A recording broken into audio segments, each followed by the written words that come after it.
ప్రధానమంత్రి ఆవాస్ యోజన పథకం ద్వారా పేద ప్రజల సొంతింటి కలను కూటమి ప్రభుత్వం నెరవేరుస్తుందని కాకినాడ ఎంపీ తంగళ్ల ఉదయ శ్రీనివాస్ తెలియజేశారు. గొల్లప్రోలు మండలం దుర్గాడ గ్రామంలో ప్రధానమంత్రి ఆవాస్ యోజన పథకంలో నిర్మించిన గృహప్రవేశాల కార్యక్రమంలో MP Udaya Srinivas, DCCB bank chairman Tummala Ramaswamy, మాజీ ఎమ్మెల్యే పెండం దొరబాబు, పేటాపురం నియోజకవర్గ భారతీయ జనతా పార్టీ ఇన్ఛార్జి గండి కొండలరావు హాజరయ్యారు.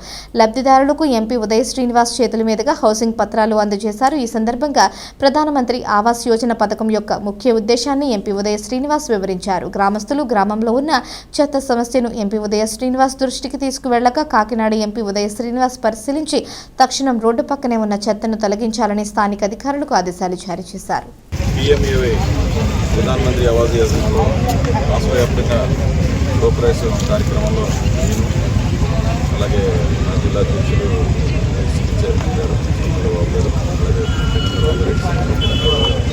గ్రామానికి జనసేన నాయకులు జ్యోతి శ్రీనివాస్ గారితో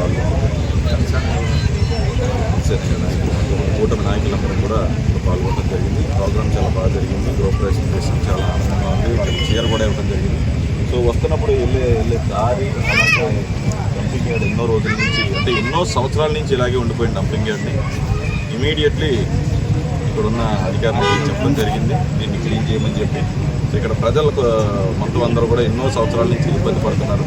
సో డెఫినెట్లీ దృష్టికి రాగానే కూటమి ప్రభుత్వం ఎలా పనిచేస్తుందనడానికి పవన్ కళ్యాణ్ గారి నియోజకవర్గంలో అతిరాగా అధికార యంత్రాంగం కూడా ఎలాగ రెస్పాండ్ అవుతుంది అన్నదానికి ఈరోజు పిఎంఏవై ప్రధానమంత్రి ఆవాస్ యోజనలో రాష్ట్ర వ్యాప్తంగా గృహప్రవేశం కార్యక్రమంలో నేను అలాగే నా జిల్లా అధ్యక్షులు డీసీసీబీ చైర్మన్ గారు అలాగే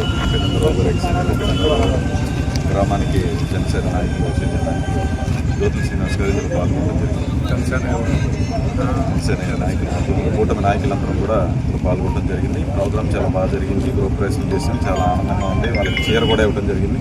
సో వస్తున్నప్పుడు వెళ్ళే దారి అలాగే డంపింగ్ యార్డ్ ఎన్నో రోజుల నుంచి అంటే ఎన్నో సంవత్సరాల నుంచి ఇలాగే ఉండిపోయింది. డంపింగ్ యార్డ్ని ఇమీడియట్లీ ఇక్కడున్న అధికారులకు చెప్పడం జరిగింది, దీన్ని క్లీన్ చేయమని చెప్పి.